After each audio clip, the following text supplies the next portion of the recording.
जय हिंद साथियों, आप सभी को जीरो से हीरो पाठशाला परिवार में स्वागत है। आज आप लोग के बीच करंट अफेयर्स का टॉप 10 प्रश्न लेकर आया हूं जो एग्जाम में बार बार पूछा जा रहा है। चलिए उन्हीं प्रश्न को हम लोग बारीकी से समझ के उसका फुल्ली डिस्कशन के साथ याद करते हैं। चलिए देखिए, सबसे पहला प्रश्न पूछ रहा है कि सत्यार्थ प्रकाश पुस्तक के लेखक कौन है। तो इस पुस्तक के लेखक की बात करें तो स्वामी दयानंद सरस्वती जी है। स्वामी दयानंद सरस्वती ने आर्य समाज की स्थापना की। आर्य समाज की स्थापना किए थे। स्वामी दयानंद सरस्वती ने शुद्धि आंदोलन चलाए थे। स्वामी दयानंद सरस्वती का एक कथन था कि वेदों की ओर लौटो, वेदों की ओर लौटो। स्वामी दयानंद सरस्वती के बचपन की नाम की बात करें तो बचपन का नाम मूल शंकर था। चलिए नेक्स्ट प्रश्न, अगला प्रश्न क्या है उसको हम लोग समझते हैं।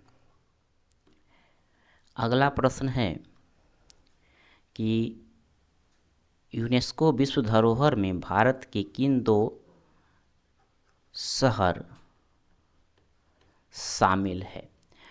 तो टोटल बात कर ले कि यूनेस्को विश्व धरोहर में कितने शहर शामिल है, तो टोटल 42 शहर शामिल है, जिसमें से भारत के दो शहर, पहला शहर है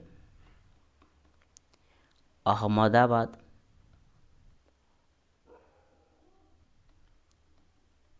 जो 2017 में शामिल हुआ था, और दूसरा शहर है जयपुर। यह 2019 में विश्व धरोहर में शामिल हो गया था। चलिए नेक्स्ट प्रश्न की ओर। अगला प्रश्न है आपका कि भारत की मानक समय रेखा कितने राज्यों से गुजरती है। तो सबसे पहले बात कर ले कि मानक समय रेखा होता क्या है। तो हम लोग का मानक समय रेखा की बात करें तो हम लोग का मानक समय रेखा 82.5 डिग्री को मानते हैं। 82.5 डिग्री पूर्वी देशांतर को मानते हैं। ये मानक समय रेखा द्वारा ही किसी भी देश का समय का निर्धारण किया जाता है। तो यहाँ प्रश्न था कितने राज्य से गुजरता है भारत के, तो ये भारत के 5 राज्य से गुजरता है। तो 5 राज्य में फर्स्ट हो जाएगा आपका यूपी, सेकेंड में एमपी यानी मध्य प्रदेश, थर्ड में हो जाएगा छत्तीसगढ़,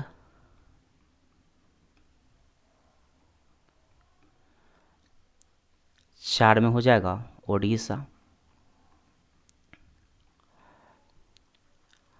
5 में हो जाएगा आंध्र प्रदेश। आंध्र प्रदेश, इन 5 राज्य से भारत का मानक समय रेखा गुजरता है। और भारत का मानक समय रेखा 82.5 डिग्री पूर्वी देशांतर को मानते हैं। चलिए नेक्स्ट प्रश्न की ओर। अगला प्रश्न है जूट उद्योग का पहला कारखाना भारत में कहाँ स्थापित किया गया। तो जूट उद्योग को हम देखें तो जूट उद्योग को हम लोग गोल्डन फाइबर कहते हैं। क्या कहते हैं? Golden fibre. और जूट उद्योग का पहला कारखाना की बात करें तो ये WB यानी वेस्ट बंगाल यानी पश्चिम बंगाल में सर्वप्रथम 1855 में स्थापित किया गया था। चलिए नेक्स्ट प्रश्न। अगला प्रश्न है कि ऑक्सीन क्या है। तो ऑक्सीन जो है ये एक पादप हार्मोन है जो पादप को वृद्धि में सहायक होता है।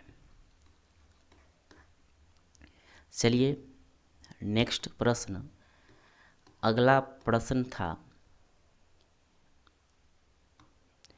कि आरबीआई का राष्ट्रीयकरण कब हुआ। तो सबसे पहले बात कर ले आरबीआई यानी रिजर्व बैंक ऑफ इंडिया की स्थापना की बात कर ले। तो इसकी स्थापना 1 अप्रैल 1935 में किया गया था। और इसकी राष्ट्रीयकरण की बात करें, राष्ट्रीयकरण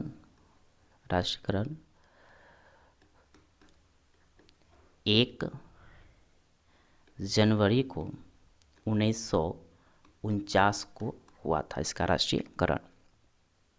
चलिए नेक्स्ट प्रश्न, अगला प्रश्न है कि अंग्रेजों से भी जजिया कर किस शासक ने वसूला।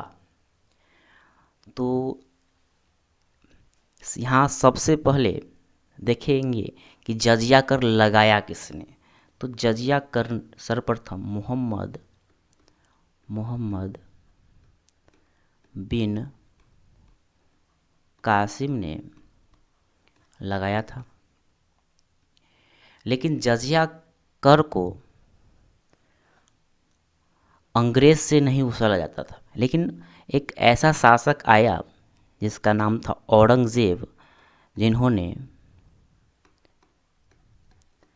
अंग्रेजों से जजिया कर वसूलना स्टार्ट कर दिया था, जिनका नाम था औरंगजेब। चलिए अगला प्रश्न आपका है कि जजिया कर को अंतिम रूप से समाप्त करने वाला शासक कौन था। तो याद रखिएगा, जजिया कर को अंतिम रूप से समाप्त मोहम्मद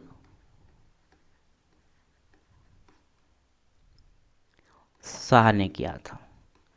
मोहम्मद शाह को रंगीला बादशाह के नाम से जानते थे। किस नाम से? तो रंगीला बादशाह के नाम से जानते थे, क्योंकि ये रंगीन मिजाज के थे। चलिए नेक्स्ट प्रश्न, अगला प्रश्न है कि मोहम्मद गजनवी ने भारत पर कितने बार आक्रमण किया।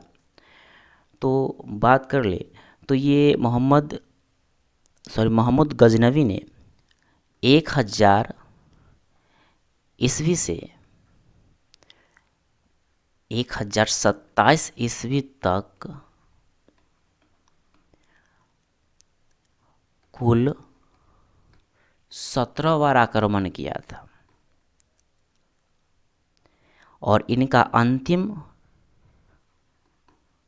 अंतिम आक्रमण जो था वो जाटों के विरुद्ध था। किसके विरुद्ध था? तो जाटों के विरुद्ध था। चलिए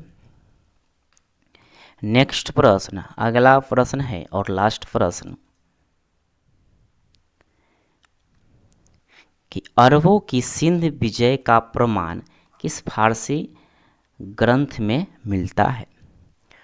तो ये जो फारसी ग्रंथ है उसका नाम है चचनामा, या कहीं कहीं इसको फतहनामा भी बोला जाता है, फतहनामा। तो आप याद रखिएगा कि चचनामा बोले या फतहनामा, ये अरबों के सिंध विजय का प्रमाण इसी ग्रंथ में मिलता है। अगर इसकी लेखक की बात कर ले तो लेखक है अली अहमद। चलिए यहीं पे टॉप 10 करेंट अफेयर्स समाप्त होता है। फिर मिलते हैं नेक्स्ट वीडियो में, तब तक के लिए जय हिंद।